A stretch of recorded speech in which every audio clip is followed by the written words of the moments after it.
Assalamualaikum warahmatullahi wabarakatuh. Maligayang pagtatapos ng Ramadan sa ating mga kapatid na Muslim.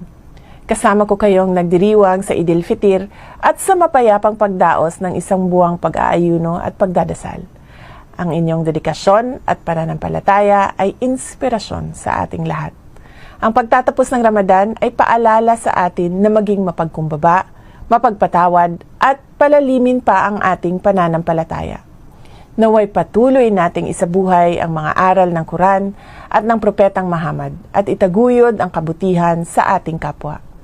Sa kabila ng ating pagkakaiba, ang pagkakaisa, paggalang at pagmamahal sa ating bansa ay napakahalaga.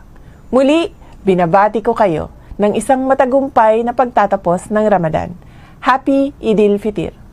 Ang lahat ng ating ginagawa ay para kay Allah, sa bayan at sa pamilyang Pilipino. Syukran!